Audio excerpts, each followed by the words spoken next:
放された最弱勇者、ガチャ進化で無双の頂へ。第71話、無双。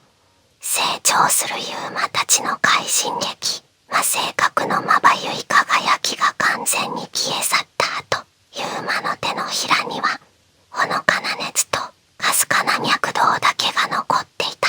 あの手刀の代償として手に入れたのは単なるレア素材ではない。世界の利をさらに深く切り開く新たな可能性そのものだった。ユーマは早速その力を試し、複数の属性を持つ試作アイテムを生み出していく。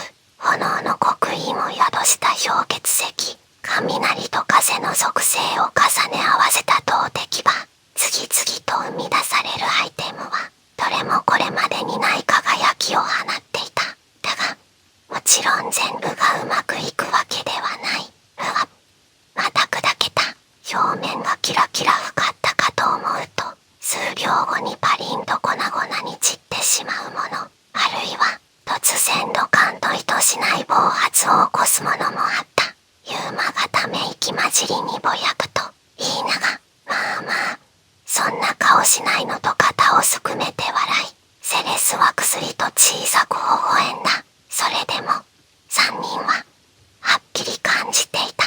前よりも確実に深く進化の領域に踏み込めているという手応えを、そして魔性格を少しずつ自分たちの戦い方に取り入れ、試行錯誤を繰り返しながら彼らは日々着実に強くなっていた。ユーマ、イーナ、セレスの3人は北方に広がる黒風の原野へと足を踏み入れていた。そこは魔族の地方拠点の一つに過ぎなかったが、周囲を覆う黒い嵐と立ち並ぶ正気の塔が天然の要塞となっており、強力な魔物や魔族の精鋭兵が厳重に守りを固めている。波の冒険者では近づくことすらできない高区圏度エリアと噂される場所だった。しかし3人の足取りに迷いはない。進化させた武具を巧みに組み合わせ、魔性格から生み出した新たな魔力をそれぞれの戦闘スタイルに組み込んでいる。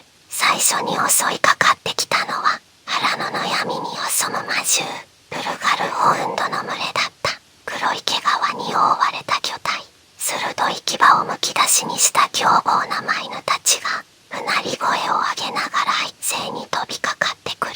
ユーマが一歩踏み込み、雷光の剣を横一線、青白い稲妻が刃先からほとばし、ズバーン、3匹のホウンドの胴体をまとめて真っ二つに立ち割った。雷撃の余波が地面を覆い、残りの群れを回させる。すると別方向から魔族の術者たちが一斉に呪詛を放ってきた。黒紫の魔弾が毒々しい癖を描きながら3人に迫る。甘い。ユーマはつららの盾を掲げた。盾の表面に薄い氷の膜が張られ、反射陣が展開される。トン。魔弾が盾に激突すると、つららが無数に突き出て攻撃を完全に受け止めた。玉号、カキーン。つららが鋭く逆噴射し、凍結の反撃が術者たちを襲う。黒紫の魔弾は凍りつき、砕け散りながら逆流、術者たちを直撃し、数人を一瞬で氷の彫像へと変えた。ユーマの背中から青風の翼が広がり、疾風が吹き出す。黒い嵐の中を縫うように高速で駆け抜け、背後を取って雷光の剣を突き立てる。ズシャー。突き立てられた一撃が魔族の体を雷ごと貫いた。かつて防戦一行だった戦場が今や狩る側へと変貌していた。次はリーナだ。弓を構え、雷神の弓の共鳴を極限まで高めた。逃がさない。鶴を放つたび雷鳴が轟き、貫通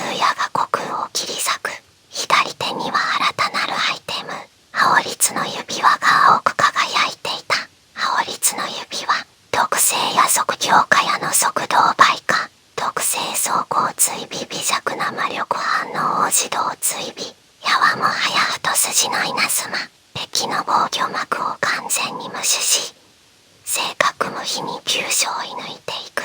速い。当たるにゃ。距離を詰めると同時に、新翼のブーツが起動。雷の探検を握りしめ、稲妻の残像となって敵陣へ飛び込む。探検が舞うたび、魔族の防御が吹け、硬い鱗を持つ魔物すら感電し、痙攣しながら崩れ落ちた。爽快感に、リーナの方が緩む。一向。セレスは圧倒的な存在感で戦場を支配していた。信念の杖を軽く振るい、黒のグローブで魔力を増幅。首元に揺れる新アイテムハイアキラのペンダントが複雑な術式を安定させる。ハイアキラのペンダント、特性魔力安定複属性魔法の暴発率を大幅に低下。特性術式拡張単一魔法の範囲を2倍に拡散。懺悔なさい。セレスが指を鳴らすと、風が火が敵を浮かせ、炎が焼き、氷が貫く。三属性が完璧に重なり、敵の隊列を一瞬で崩壊させた。さらに、星門のアンクレットの瞬間手にで敵陣を翻弄し、空中に不可学的な魔法陣を次々と展開。はかりの立体織りが完成し、敵は完全に逃げ場を失う。そして3人は、新霞アイテム同士の組み合わせにも挑んでいた。ユーマが作った新型のアイテム、ハジムアラシレイランの魔導閣、以前の融合技をもとに、魔性格で完成させた。まさに彼らの鍛錬と成長の結晶ともいえるマグだ。ハジム嵐の魔導閣、複数の属性を同時に巡らせ、広域陣で味方を底上げ、厳重を具現させ、一撃必殺の放出までこなす万能の核。セレスが複雑な術式を重ねていく。そしてリーナが雷をまつわった矢を放ちその力を起動。3人の動きが完璧に噛み合った。原野の空を覆うように巨大な光の魔法陣が一瞬で広がる。高音とともに蒼白の雷流の幻霊が顕現した。雷光で形作られたその巨体は方向を上げて敵陣へ突進する。同時に風と氷が絡み合う本流が渦を巻き、雷流の周囲を取り囲む。最後にユーマの一撃が加わり、全てが一つとなって敵陣を飲み込んだ。ズドーン。爆発的な光と衝撃が荒野を揺らし、魔族の兵士たち、魔獣たち、全てが跡形もなくなぎ払われた。あまりの光景に見ていた魔族の兵たちが動きを止め、恐怖に顔を吹きつらせるほどだった。戦いの合間にユーマは短く息を吐き、魔性格を使ったアイテムが全て成功するわけではないことを改めて感じていた。あるものは安定し、あるものは暴発し、またあるものは逆に魔力を吸いすぎて沈黙する。けれど、その失態と偶然が混じり合うからこそ、本当に新しい進化が生まれる。その感覚は彼をより慎重に、そして大胆にさせていた。なるほど、状況だけじゃなく、偶然すら味方につけろってことか。それから数日、3人の評判は、まるで火が広がるように世界中に知れ渡っていった。ただの冒険者ではなく、神武装の鍛冶師、魔性格を操り、新たな力を生み出す者たち、村や町を通過するたび、人々は彼らに道を譲り、敬意と畏怖の入り混じった視線を向けてくる。ユーマたちは、もはや挑戦者ではなかった。世界に新たな道を切り開く、開拓者として、確実に歴史を動かし始めていた。しかし、その歩みの根底には、あの死地で掴んだ教訓が常に息づいていた。過信ではなく、偶然と突然を見極め、そして何より仲間との連携を最大限に信じる。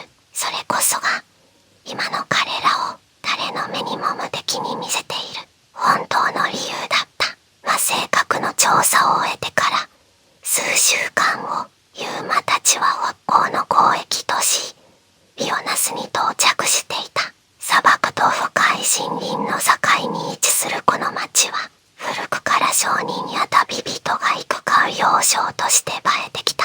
石畳の通りには色とりどりの露店が並び、香辛料や焼き菓子の甘い匂いが風に乗って漂う。子供たちの笑い声が響き、荷車を吹く馬がのんびりと歩いていく。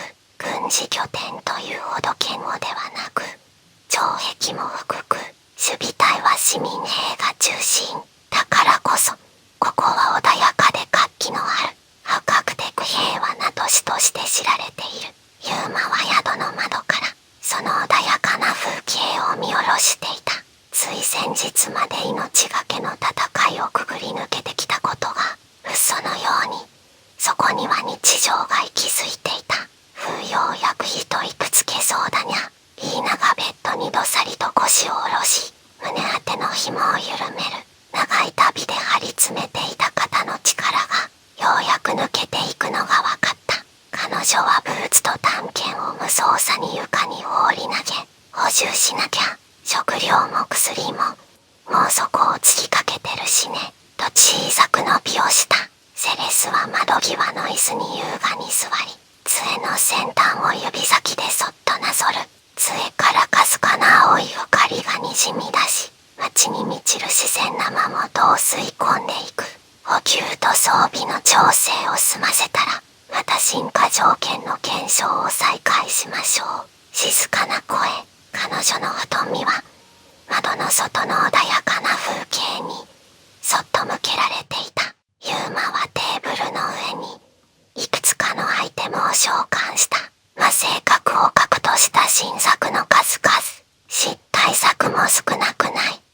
計りをなくして沈黙するもの。触れただけで小さな爆発を起こすもの。それでも小型ながら戦況を一変させる可能性を秘めたものも少なくなかった。運の要素はどうしても消せないけど、ユーマは苦笑を浮かべ、指先で小さな魔導石を転がす。でも決して悪くない仕上がりだと思うよ。一個一個確実に使いこなせている感触はあった。その時窓の外に異様なざわめきが走った。馬のいななき荷車が転倒する思い音。そして誰かの悲鳴。何かおかしい。セレスが眉を細め、街全体の気配を探った。次の瞬間、空が赤く腹の底に響くようなうなりを上げた。灰色の雲が渦を巻き、異常な速さで集まっていく。空が、リーナが窓に駆け寄り、顔を上げた瞬間、冷たい風が頬を叩いた。街全体に不穏なざわめきが広がっていた。昼間のはずの空が急速に暗くなっていく。黒い雲というより濃密な間元が視覚化したような闇の塊。圧縮された闇がピリッと音を立てて裂けた。こう雷鳴のような方向とともに空を切り裂く無数の黒い影が降りてくる。これは翼を持つ魔族の不公平が街の上空を一瞬で覆い尽くす。その背後から地上部隊が次々と転移してくる光景に鳩人の悲鳴が交錯した。魔族の奇襲部隊だ。続く。次回第72話、広がる戦火、即席の進化再び。